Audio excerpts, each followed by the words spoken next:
No, this is true. This is very true. But also, you are not forced to accommodate anybody else's taste. Yeah.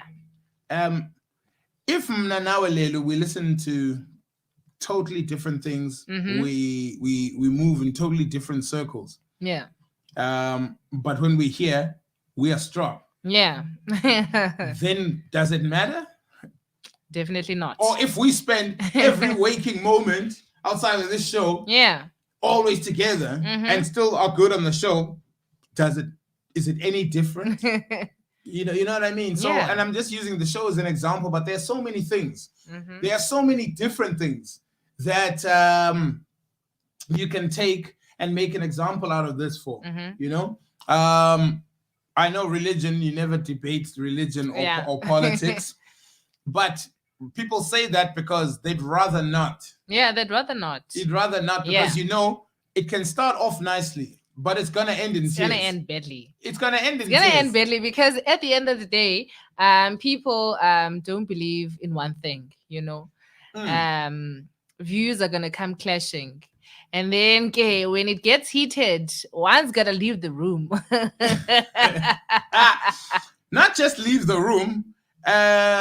Somebody's almost gotta apologize. Somebody's almost gotta apologize, and somebody's gotta say something. So 37 mph, we're almost there, but we can't see his face yet. We cannot see his face yet. Maybe, just maybe. I think we're winning. I do think we are winning. Ladies and gentlemen, 37 mph joining us. I'm struggling though to get it going. Anyway, look, don't worry about me. We are gonna get this going, and we will definitely be in the building with you in just a second. Ladies and gentlemen, let's see what all the from the states of Africa.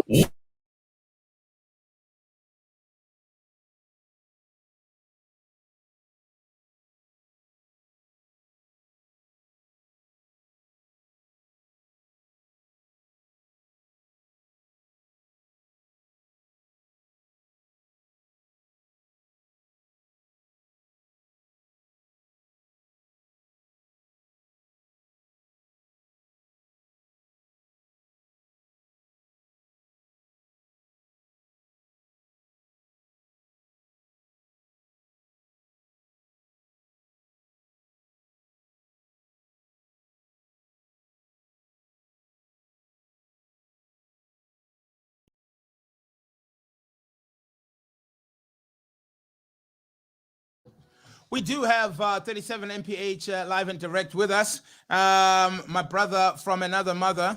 And, you know, Upumla Kemla says, hi, what's up, Pushy? As you know, man, you know, it's always lovely to have, you know, it's always lovely to know who's listening with us, who's rocking with us, and who's on the other end of the line. And unfortunately, for us, on the other end of our line, if I can say, one of the torchbearers for SA production and music in his own right.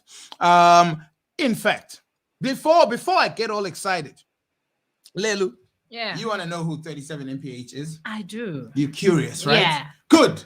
37 mph is a South African-born creative, award-winning international DJ and producer, known best to many in the industry as a musical genius with a flair for creating magic through his efforts in meshing the best vocals and impressive beats. Sure. Are you touched yet? Hey, go on. Previously focused on working behind the scenes with artists such as Proverb, Reason, JR, Mikasa, and more, as well as directing music production. 37 mph is ready for the world to hear his new awakening and energized sound of electronica with a touch of African rhythms. Now I think I'm good. I got some.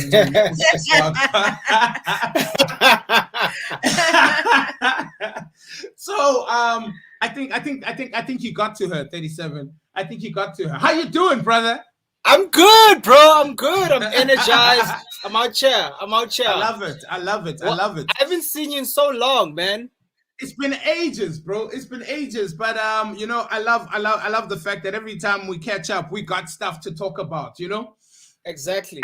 And this is one of those occasions. So for the benefit of those who may not know where the journey starts, let's start from the beginning. But let's start from the beginning. But I'm gonna ask the questions in a very different way than you may be used to. Sure. What was the very first song that you produced that you thought was terrible? Not the very first song you produced, but the first song you produced, thought it was finished, and you're like, nah. When was that? Like a song that you literally threw away and said, I need to be better at this, you know? And if I'm gonna get this right, I need to be better at this. Listen, Or have you yeah, go for it. Listen, I've been experimenting with producing music since 1996.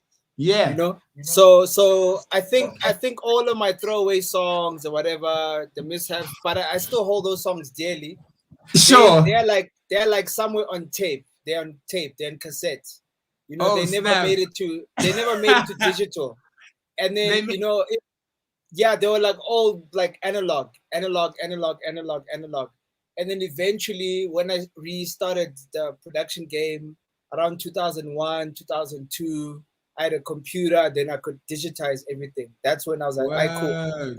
The difference between the two, the analog world, is that your performance needs to be tight.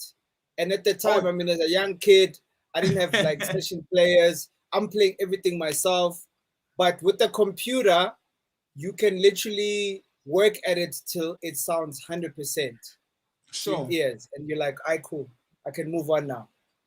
Nice, man. What was the first instrument you picked up when you started learning? Yeah. And that was at what age? I picked up piano when I was 11. So you've been at this thing. Yeah. I picked up piano, then I went to study at Dale. Then I learned how to play piano professionally. I studied classical music. I also picked up the trumpet.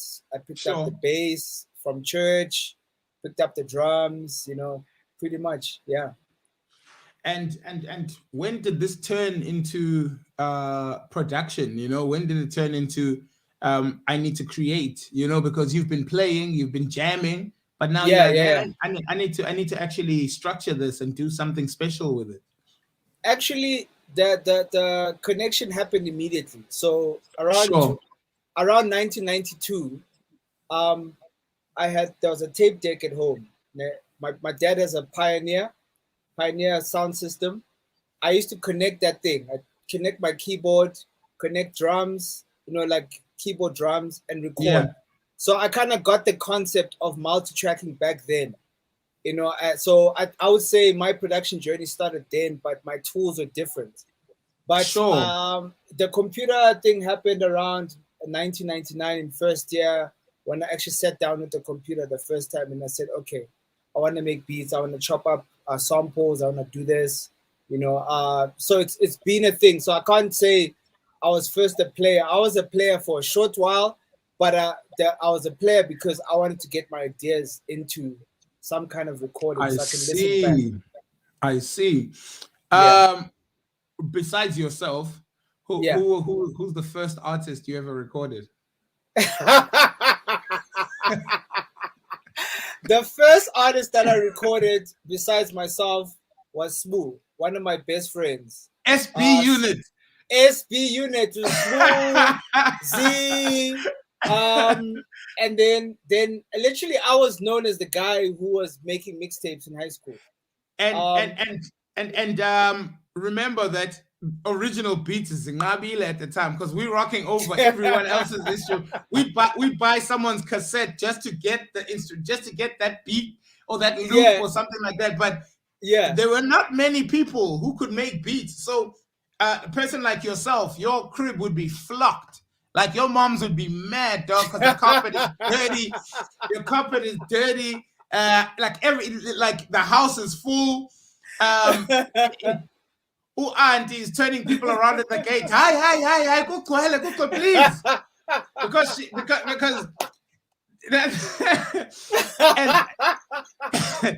and so it would have to be by invite, you know, where it's like, dude, you can't just be coming to the crib like this anymore. You know? now you'll be like, all right, for this mixtape, each crew is gonna do 2 songs. So on Tuesday, goes on Figabani, then you at least yo, man, that's how it was. The beat man was the plug, dog, you know. And having an original song, I mean, it's not even like at the time we had ever thought of recording music to sell it or whatever. If you had a song with an original beat, dog, you are the man, you know. So you plug it, your song is playing, especially at school, you know, because that's the first industry you need to master as an artist. If you can get it popping at school, where everybody's singing your song, you're onto something, you know. Totally. What was your school career like musically? So I was in between 2 worlds. I was a nerd. I used to play classical piano, and then on the other side, I was a rapper producer. So I was like excelling in both worlds. And I remember Okaza and Ozoli Badela, R.I.P. You know, there were some guys from Joburg who were like, they were plugged in proper. You know, they were like working on the Motherload, and they heard of this kid that rapped and made beats. So one of my mixtapes was going around the high school at Dane, and they're like, "Yo, who's this cat?" You know, and then they were like, you know, because I was known as Piano, as the guy who was playing the piano, and I started rapping, and then that kind of boosted up my street cred. And then I remember a time there was a Credo Trom. Credo was like, he's a pastor now. He was one of the cats I used to rap. Me and him were like this. So what we'd do at disco, we'd take a CD with the instrumental and go to the DJ and say, yo, can you play this? And then go behind the decks, like behind the whole thing, and rap. And everyone's vibing. They don't know what's going on. And then we show up. Then we're like, and then everyone's like, oh, you know what I mean? So that's how it was. Literally, it was like, either I'm in the music room, ciphering with the boys, playing beats, or getting someone like, yo, play a drum like this, and then other guys are rapping, or I'm practicing my piano parts, or like preparing some kind of performance for the disco or for any of the talent shows. That's what high school was for me, man.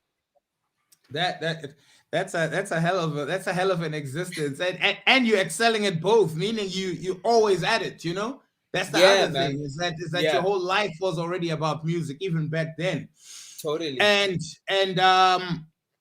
when did you decide then to kind of start music professionally? I mean, obviously you were under no illusions about what else you were going to do in life. This is you were living it already.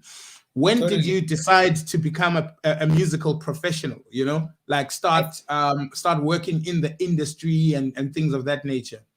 I think that the bridge was like 2002 going to 2003. I had a demo in 2001 with Fruity Loops. It wasn't good. The sounds were not great. And we'd been pushing. I had a crew in high school. We recorded professionally. And then when I was in varsity, when I was at UCT, I was like, cool. I had a computer, I worked. 2002, I got Reason. Then I was like, oh, snap, this works for me. I remember that summer, I did not go out. I was home every night making beats. My moms would come in my room at 2 a.m. and find me working on a demo. And then I finished that demo and I was like, this is so solid. So I sent it to one of my brother's friends. He lived in Cape Town, and I wanted him to drop it off at African Dope. I was like, this is so tight. Like, it had drum and bass, it had hip hop beats, it had house beats, and I knew African Dope were the people to work with. So I was like, can you drop this off? And I trusted him. And he dropped it off, eh? And African Dope called me back, you know, and with the chances of that happening are very minimal. But that's really how it happened. Yeah, literally. You sent it there, and they called you back. They called me back, and they're like, "Yo, let's make it happen." We picking 2 songs. The one song was "Take a Trip Spliff." It was like an experimental drum and bass song where I was simulating like a flight thing, like, "Yo, ladies and gentlemen, thank you for choosing Fly By Night Airways." And, yeah. And then the second one was a song that I did with Mischief. It was a remix, and they used it for the compilation. That was my first. When I got that contract, like, "Yo, your song is gonna be on a blah blah blah, and this is how much we're paying you for it." And I was like, "This is cool." I was like, "I can do this." And then soon after that, we made Wonderful World, and I was still a student, huh? Yeah. Wonderful World flew off, like it was crazy. It was so quick. I was like a guy living in Reyes, starving. Next thing, I'm in the cab going to Upper Campus, and I'm hearing my song on the radio. And my roommates, my flatmates are like, "Yo, this is your jam." That's your joint. Okay. That's your joint, yeah, man. Yeah, I was like, "Okay, I think I can do this. I can relinquish everything, and just, this is my thing." Also, I guess the special part about that particular song is that it didn't just launch your career. The late great Mischief took off after that, you know. Yeah. And so on the other side of the industry, you know, for the rapper coming up, he met the perfect producer for him at the time because, you know, explosion. Yeah.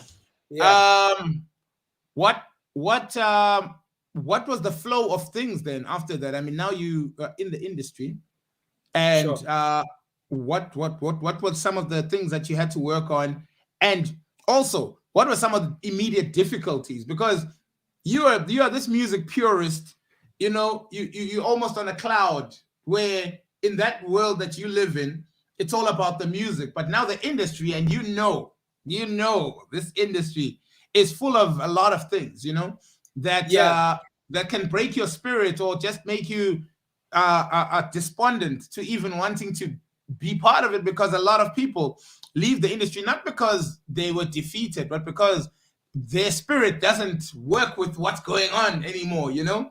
Sure. So for you, when the demand for your expertise came to the front, and you had to you know, adjust to the pace of the industry and the demands, what were some of the projects you were working on, and what were some of the challenges that you experienced industry-wise, where you like, man, I don't know? Listen, that's a very fully loaded question. So there's a few answers in that. The first answer is that the experience from being an amateur producer and coming to Joburg and the expectation, it was a complete anticlimax, literally. I came here expecting, wow, things are gonna pop off like this, you know, and it was not like that. You know, when I moved here, I had a hot song on radio. People knew who I was, but I was put on ice. You know, from someone I was always like running my own thing, and suddenly I don't have my own studio, and I'm signed to a label, and I have to wait for another producer to finish working in order for me to work. So I was like, cool. I'm not gonna let this break my spirit. I'm like, I'm gonna actually use this as a learning curve. So I'm like, cool. Let me sit with KB. Let me watch how it works. Let me watch how he tracks vocals. Let me see how he mixes. And then after that, let me sit with Tasso and network with the people that are coming in and out. You know, literally, like, guys were putting me on ice. Like Ish had me on ice for 3 months. I had a demo for him. Guy never responded. It only literally, bro, I could have quit in that time, even though I just signed a publishing deal. Sure. The person that changed the whole playing field for me was RJ Benjamin. You know, bless his soul, man. Like, that guy is the man. I was given the separates to remix his album. So I picked this one song, Journey of My Heart, and I worked on it for weeks, right? So he comes in the studio. I didn't know what he looked like. Play him the song. I'm like, yo, I didn't even have a studio. So I was like in a little back room. So I take off my headphones, no speakers, nothing fancy. I take off my headphones. I'm like, yo, hear what I'm playing. Play him the track. He's like, you're one sick puppy. I'm like, oh, I know this voice. I'm like, this is RJ. So I'm like, oh snap. So we exchanged numbers. And then a few weeks later, he came by the studio, and then he's like, yo, what you doing? I was like, I'm just playing. I play him this one beat, and he's like, oh, this is sick. Can you can I have this? I'm like, sure. Is this for anybody? I'm like, I burn it immediately. Take him the thing. He phones me a few days later. He's like, yeah, I wrote a song. Takes me to Jazzworks to record a song. Everything changed. Like the moment that song was done and finalized and it hit radio, the calls started coming in. Like Ish was like, yo, my dog, come through. And then I was like, let me use this opportunity to network, to understand how the industry works. Because like I'm green. So I'm like, because I'm chilling with Ish now. I'm in his car. We go from one studio to the next studio, and then I just sit there in the corner. And I'm not a boom. My personality is not one of those. I'm like, I just read the vibe. So I'm like, cool. Let me understand. Also, these are studios that you've seen getting credit for a lot of things, but you haven't actually been to some of them. So now you're actually going there. So it's cool to play the cut. You know, like okay, yeah, and also to understand how everyone's working, and to learn from everything that's dope, and to learn from not what to do. Like okay, when this happens, don't do that. You know, so that kind of informed a lot of how I work. I'm like, keep your studio session clinical. Other people can have all kinds of things going on in their session. For me, I'm like, I like to keep it clinical. There was a time where I was working with Morafe, and I needed to have focus because I'm like, these songs are so big. I'm like, I can't be distracted even by the group members. So I'm like, I'd have to like get everybody out the room. I'm like, yo, guys, out. If I'm working with Toady now, I'm working with Toady. And then when Kuli comes in, everybody else comes out. That way, like I was like, I know it was weird for me to do that for other people, but it's like it's my process. It's a way for me to get control of how I'm doing stuff. You know, was that the Marua Pula album? No, it was Ayine, the Revelation. Okay. Yeah, the Ayine Revelation album. So pretty much all those things like informed a lot of how I am as a person, or how I want to work. And to answer that other question about what resonated with my spirit and not, in terms of how people work, I was like, I chose a lane. I'm like, this is what I am. This is how much of I want to share with the industry without losing who I am. I'm like, this is how I choose to do things in order to get to the next level, even if it means it might be a 3-year journey to get to the promised land than a 6 months. Because I've seen what happens when you're the hot boy and then you're just like this. You're just pumping hits, and then you're caught up in the lifestyle. Very quickly, you go quickly down because you're not calculating. You can maintain one side of it and not the other.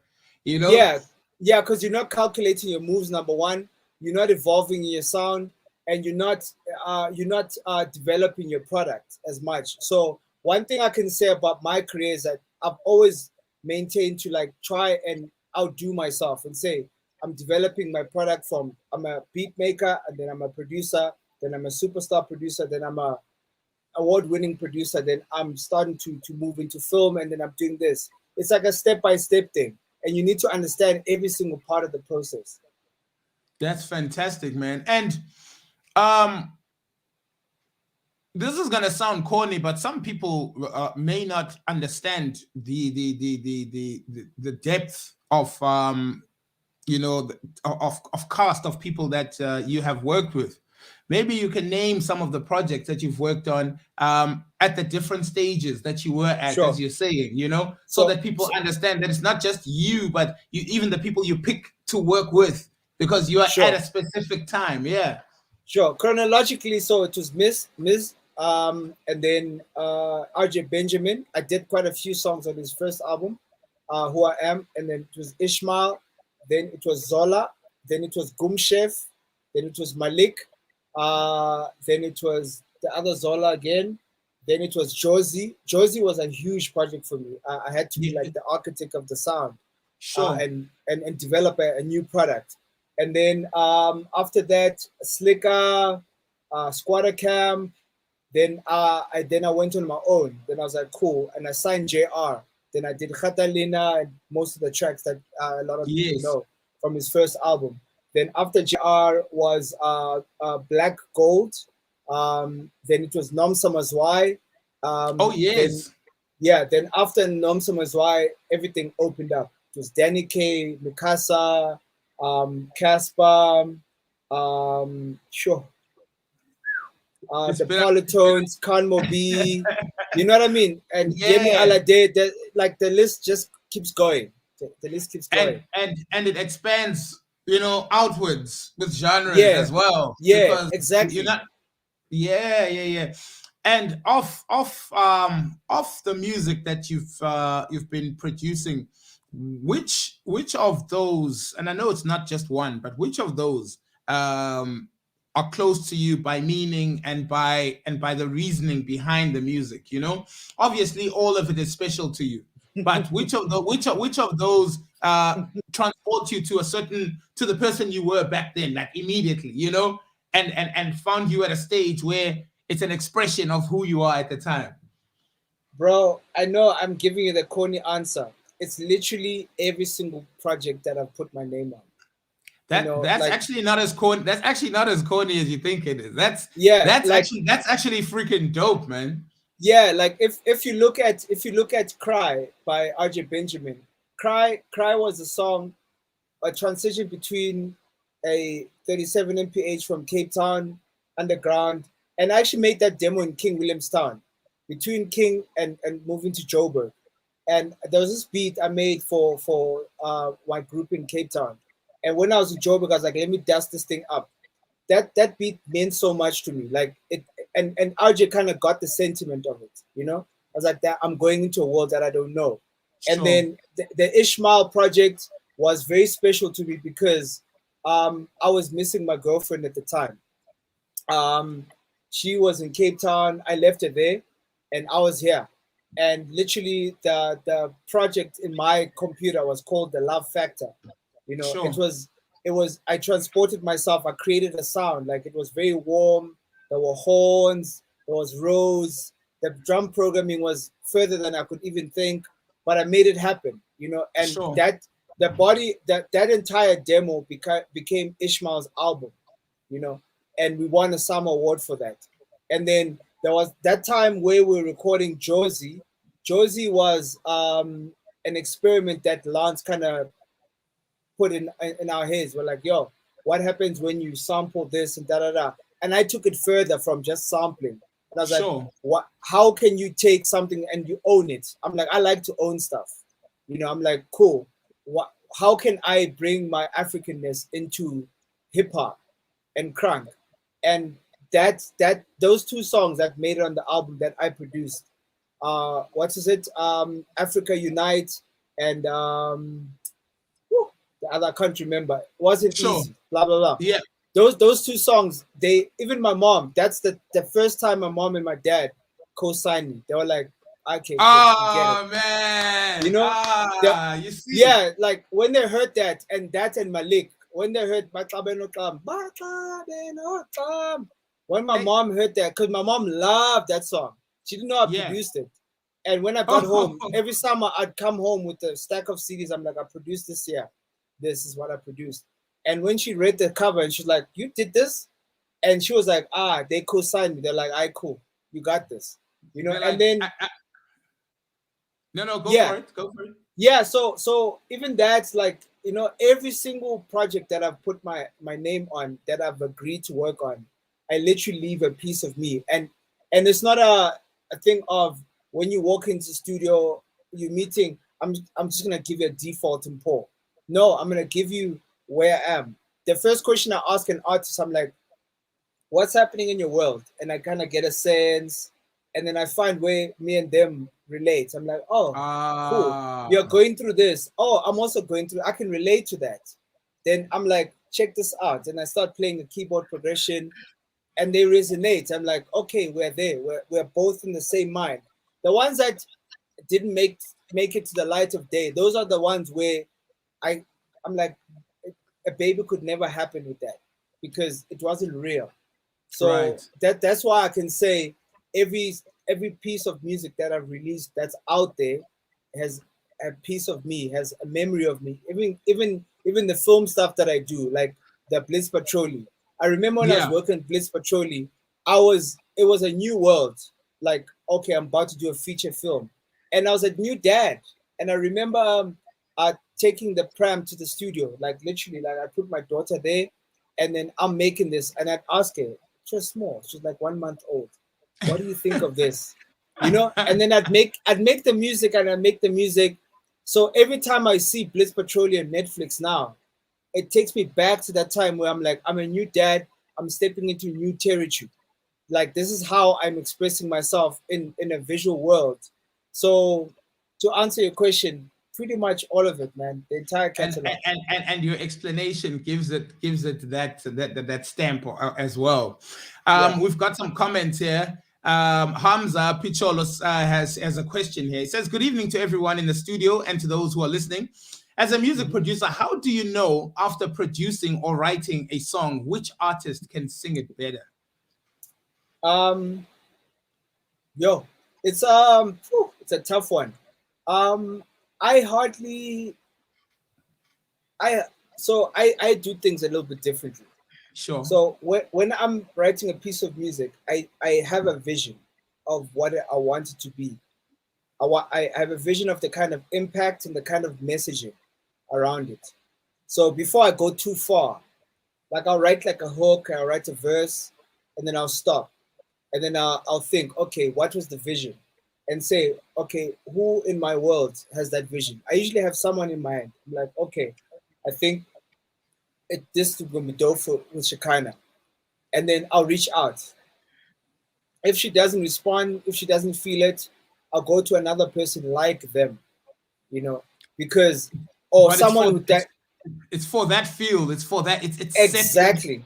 Sure. Yeah. So, and the thing about me as a producer is that I'm stubborn. Like, I won't stop until I get to the thing, you know. Sure. So yeah, I won't stop, even if it takes me a week, 2 weeks, a month. As long as, like, when I get it out of my system, I'm like, when I'm sitting in the studio, I'm not gonna be like, okay, first verse, yes, it's happening. I'm not gonna lie to you. I'm like, nah, that's a dope verse. Maybe it's good for another song, but for this song, no. So I think it's being a producer means that just questioning yourself and what the intention was and getting the right thing. And sometimes you definitely meet a worthy opponent or a worthy surprise where you're like, wow, I never thought of that. But initially, I try and direct the energy, direct the song to exactly who I thought it was for. And Kwandam Kabela says legend, and Pumla Kema says wow. So people are just, you know, the journey is opening up. I've got two more questions for you. 37. Yes, sir. The second last question is and back to SA hip hop now. You know, what's the biggest mistake SA hip hop producers make that you've noticed that if it were to be addressed, it would make the music, the sound, and ultimately the industry better? I think it's a now thing. I think most of the producers from the early 2010s, between 2009, they kind of missed the point there, because if you look at the chronology of what we did as the pioneers of the South African hip hop movement, is that we grinded really hard and we stuck to our guns, you know, and we kept developing the sound one piece at a time, you know. And then at the gold rush, when the gold rush was happening, by gold rush I mean people are starting to earn crazy checks, you know. So that means the industry is opening up more. Your rapper is earning more money. You potentially as a producer are gonna earn more money. The mistake that a lot of people made is when the mistake started happening, where we started losing their identity, is they became cut and paste, you know. So if you made this one hit song, you need to cut and paste that hit, you know. If you made this song and then you put a tag, then that you need to go with that, you know. And then the evolution now starts changing. Then your shelf life, you automatically, instead of becoming a legendary producer or someone who's going to have a long career, you kind of shorten it. You give it to the masses, and we all know that South African Twitter masses, I love the audience, but there is a huge amount of them that have a toxic way of thinking. Yeah. You know, so once you put yourself at the mercy of that, then that's so be it. But the trick is to not just do music. Do music, be amazing, be great. Whether or not they get it, later on they're gonna get it at some point. Someone's gonna get it. Oh yes. Never make the other mistake is that don't make music for now. Make music for music. Make music for a feeling, and make your music timeless. Because if you have a feeling, you put all your of you in it, like 2001, 2022, doesn't matter. It's like it's a song that literally has bottled up the emotion. So to answer the question. Finally, who should we be on the lookout for? Who are you co-signing right now that maybe we haven't opened our ears to yet, but you really feel like there's something special happening there, you know? There are two guys that I'm really gravitating towards right now. There's a guy, he makes amapiano. His name is Kiddy. Kiddy makes beats. Kiddy is incredible. Like he's amapiano, can do hip hop. Then there's another one called T Kid. He is incredible, very humble. He's like a student. He's a student in the game. And then my intern Bongs River, he's incredible. Like he loves trap to the core, but trap that's got a bit of a musical edge to it. Okay, so I'd say those are the three to look out for. And then the fourth one, I'd say Erdi. This guy called Erdi Global. Those are MPH's, 37 MPH's cosigns. You do yourself a very big favor to open your ears to these guys. I think, as you can tell, the brother does know a little bit of something about something. 37. It's always great to catch up with you. Congratulations on your journey so far, and we know we can expect so much. But you know, keep the lane of humility. Keep the lane of following the music, because I think as you sew it all together, it shows others that it can be done that way. And it also shows that music still wins at the end of the day. So I think we come out with that at the end of the day, as also come out with a bit more knowledge on how 37 MPH's journey has been. To that, we salute from the Fifth Element. Thank you so much for your time, my brother. Thank you so much, bro. That was a great interview. I really enjoyed that. Thank you.